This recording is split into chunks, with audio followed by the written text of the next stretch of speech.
South America, 1909.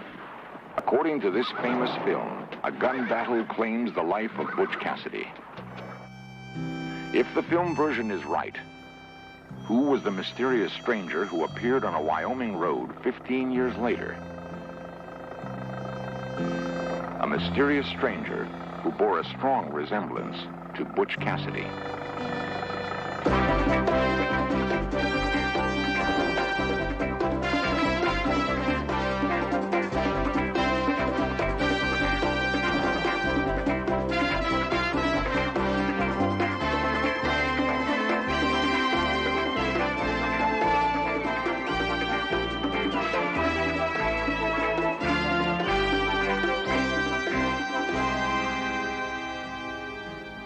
Much has been recorded of the life of Butch Cassidy, how he rode the outlaw trail with the notorious Wild Bunch. But mystery still surrounds his death.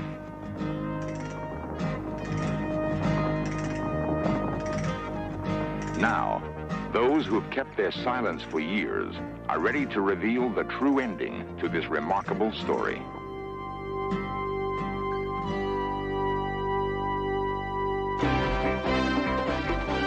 This series presents information based in part on theory and conjecture.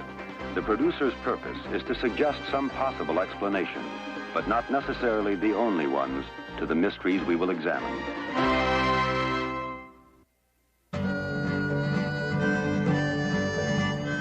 The vast panorama of the American West has always bred large legends. Tall tales abound of outlaws and lawmen who rode into history across the open landscape. Among them, Billy the Kid, Pat Garrett, Cherokee Bill, John Wesley Hardin, Wyatt Earp, and Blackjack Ketchum. Time and distance have clouded the truth, but one thing is certain. Few on either side of the law would venture here unless they knew the country well or had good reason to hide. It is August 13th, 1897. Bank robbery is not an unusual occurrence here. But these are no ordinary bank robbers. Known for their speed and daring, they're called the Wild Bunch.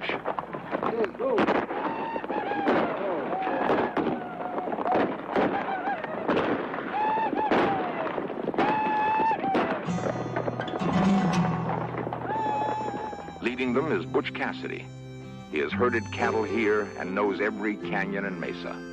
For Butch, it was a short step from rounding up strays to rustling and then to robbing. A stretch in jail for a minor offense has settled the direction his life will take. A life he will one day admit was wasted and hurtful to those he loved the most.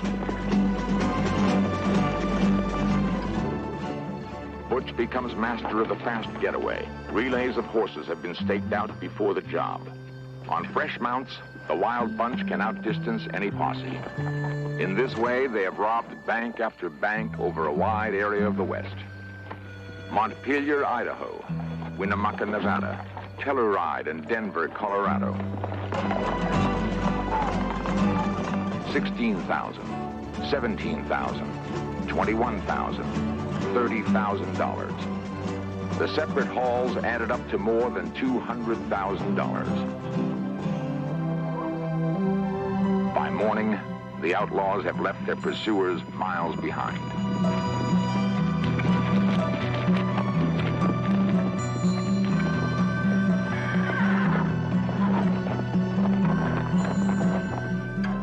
Expert horsemen, they climb the ridges into one of their several hideouts, the notorious hole in the wall, or the rugged area known as Robber's Roost. Here, safe from pursuit, a few men could hold off an army. They will rest up for the next job, confident that no lawman will follow them here. These rugged areas of Wyoming and Utah became fortress sanctuaries. Not only did bandits join Cassidy's gang, there were men who turned to rustling because they felt their independence was threatened by big cattle outfits crowding them off the public range. Into hidden canyons went stolen cattle, security against the excesses of the big ranchers. Butch Cassidy became a legend not only because of the mystery surrounding his death, but because his special character inspired a comparison to Robin Hood. During his career as an outlaw, a fortune in gold passed through his hands, but he seldom held on to much of it for very long. He seemed to delight in the chase more than the rewards. He gave money to ranchers and townspeople who were in need, and they, in turn, helped him with their silence. Today, ranchers in the area feel that Butch was one of them. An expert cowhand between robberies, he was respected for his hard work and skill.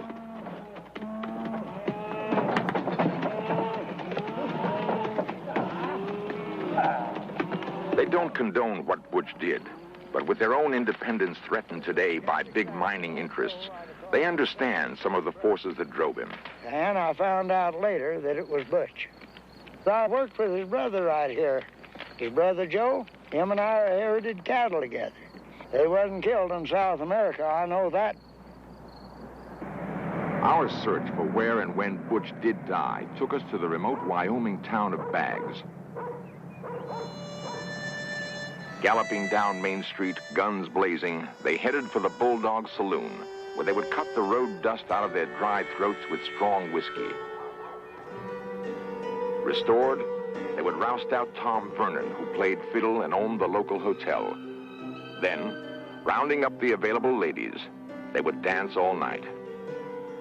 Sheriff Ross Moore, today's successor to frontier lawman, sums up his town's attitude. People around here thought old Butch was all right. He was a real nice fella, as far as they was concerned. He never done anything to anybody, and he always treated them right and never cheated them. Even though they were outlaws, these people on Snake River would do about anything for them. They'd stop at your place if you had a saddle horse, and their horse was tired. They'd take your horse and leave their tired horse and go on, but they'd always come back. And they never did anything wrong because they knew that if they rode in to this country, they could get a place to stay all night or a fresh horse. He was a good-hearted old feller. He wouldn't kill you. He'd just steal your money. They was good to these people on Snake River. But money in here, you know. Damn it, they was all good guys. For the most part, outlawing was hard and dangerous work.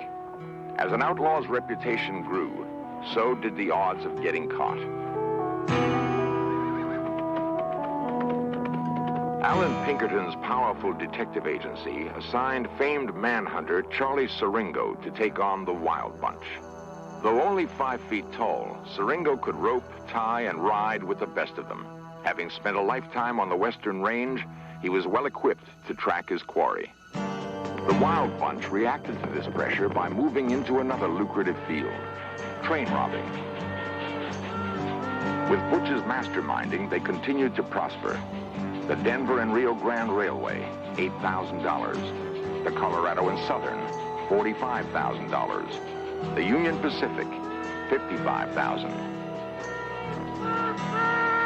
The Union Pacific responded by forming a special train-borne posse, transporting horses in a baggage car. About this time, Butch started working more closely with Harvey Longabout, known as the Sundance Kid. They shared a wry sense of humor. One day, after a particularly good haul, Butch and Sundance posed for a family portrait with the rest of the gang. It was a joke that would backfire and force them to flee the country. Sporting store-bought clothes and new derbies were Cool Killer Harvey Logan, Polecat Bill Carver, and Butch's pal, Sundance. Butch could barely suppress a grin at what he thought was a private joke. However, the proud photographer displayed the picture in his window, where it was spotted the next day by an amazed but delighted Pinkerton detective who spread the alarm. Hearing this and sensing their luck had run out, the bandits bought tickets on the very trains they once robbed. An elegantly attired trio, Butch, Sundance, and his girl, the beautiful Etta Place, headed for South America by way of New York. The big city in 1902 must have been a dazzling sight to these now rich but still countrified Westerners.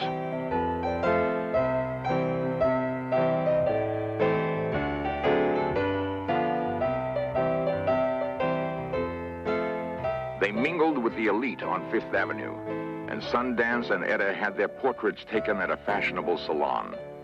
With queenly grace, Etta proudly displayed a new and expensive gold watch. A few weeks later, the trio sailed for South America. In Argentina, they worked as cattlemen until they were tracked down by a Pinkerton detective.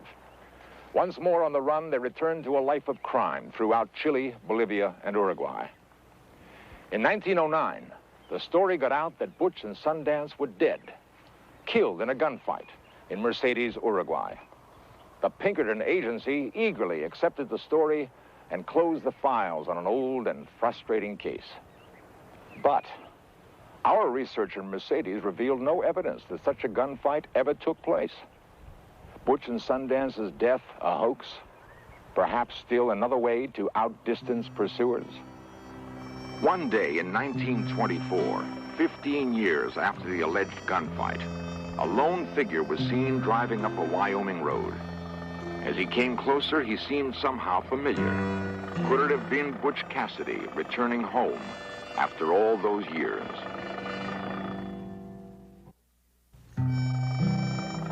Many believe Butch Cassidy returned long after he was supposed to have died in a South American gunfight. Old Butch wasn't killed in South America. He come back here in 24, and my grandmother seen him and talked to him. So I know he was here. He stayed a day and a half and then left, but he was here and talked to everybody. He come back from there and went down in Utah. He stopped in Bags one night. He went up to some of these old places and visited before he left. So I know he's here in 24.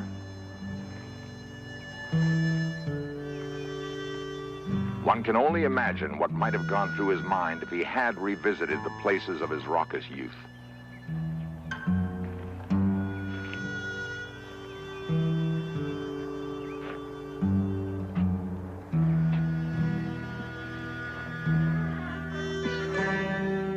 Most of his companions were gone. Harvey Logan, dead in a gunfight with a posse. Ben Kilpatrick, killed attempting to rob a train. Bill Carver, outdrawn by a sheriff in Texas. And the ladies who danced had vanished or settled down. Only memories remained.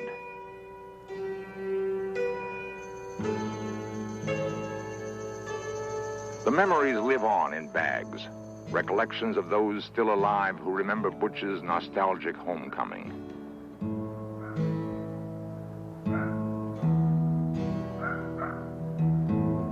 In an old house on the outskirts of town lives a man who was a contemporary of Butch Cassidy's.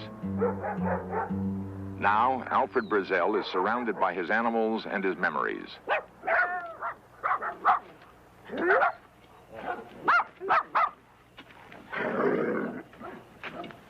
The dates he gives might be questioned, but he is positive about what he saw. He was not killed because in 1916, as sure as I ever stand right here, that I seen him right here in this store. I seen him with my own eyes. Now, Butch had 3 pack horses and 1 saddle horse. They were tied right out and, right at the side of the store. And he said, Ed, that I want you to go and get me 3 or 4 quarts of whiskey. Ed says, why don't you do it? No, he said, I want you to go get it. And Ed only had to just step out at the door and go about 50 feet to the saloon. I'd seen him before. It wasn't the first time I'd seen Butch. Author-historian John Rolfe Burroughs has interviewed others who were even closer to Butch. I came through here in 1959 researching a story on the Wild Bunch. Among other people I talked to was Tom Vernon. Tom at that time was 80 years of age, but his mind was just as clear as a bell. And among other comments I happened to make at that time was that I had read an article by Arthur Chapman to the effect that Butch Cassidy had been killed in Bolivia, in South America. Tom looked me in the eye and he said, killed in Bolivia? He said, Butch came through here in the early 20s and stayed with me 2 days. We talked over the old times, said there's no mistake. I knew every one of the Wild Bunch well. Now an expert historian has found evidence placing Butch Cassidy in this building in the early 1920s. John Burroughs has still more support for his conclusion. I met a man in Rock Springs by the name of John Taylor, who had known Butch Cassidy when Butch Cassidy worked in the butcher shop in Rock Springs, and that's where Butch incidentally got his nickname. Mr. Taylor owned the Ford agency in Rock Springs, and he said one day he was out in the shop, and here came a Model T, and it was Butch Cassidy. This was in the early 1920s.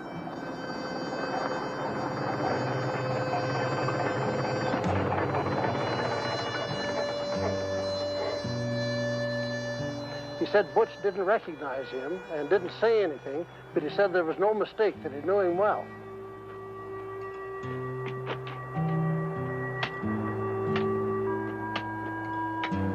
Another person who saw Butch after he returned from Bolivia, who knew him very well, was Josephine Bassett Morris.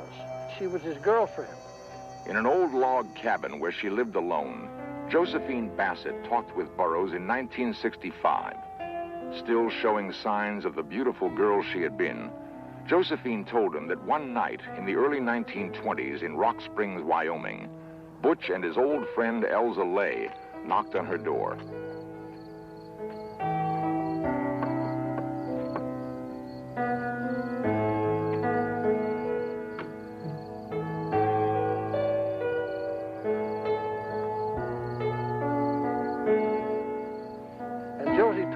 Said they were both a little out of condition, but we sat around and had a few drinks and reminisced about the old times. Josephine said that was the last time she saw Butch alive.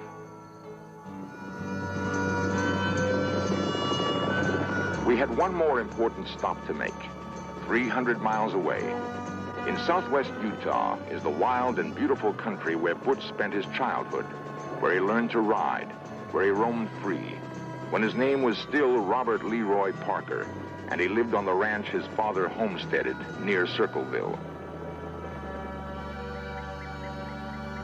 Lula Parker Bettinson, Butch's 93-year-old sister, remembers.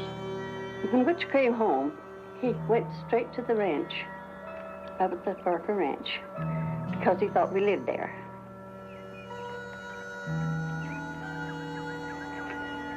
And how he wandered around. He loved the place. He had grown up there, and he was happy there.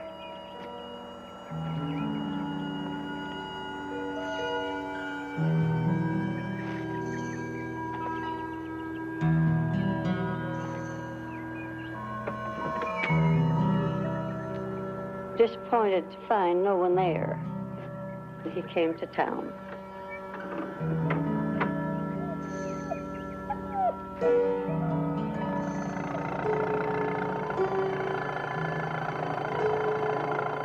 Hoping to see his aging father once more, Butch picked up his brother Mark and drove to the Parker house in town.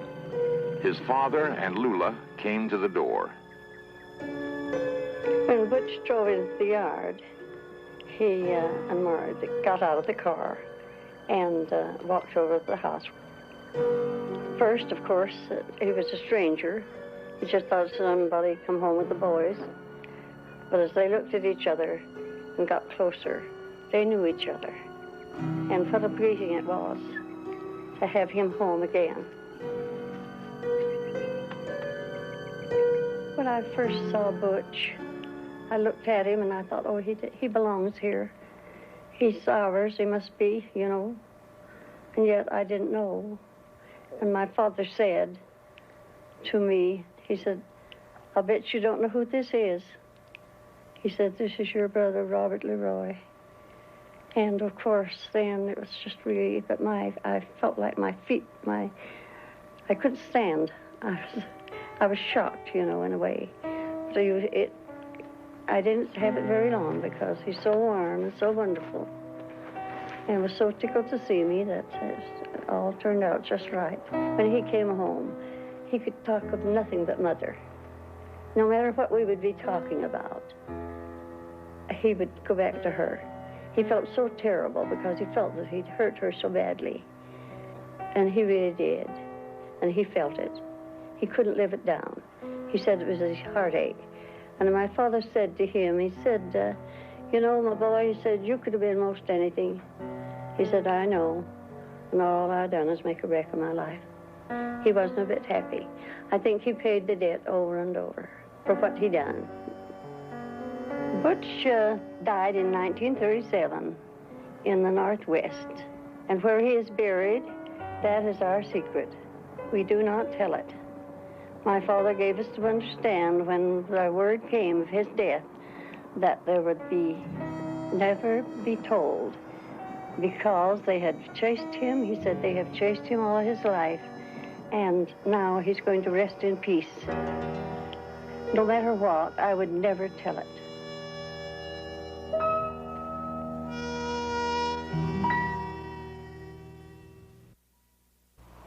There are many theories about Butch's later years.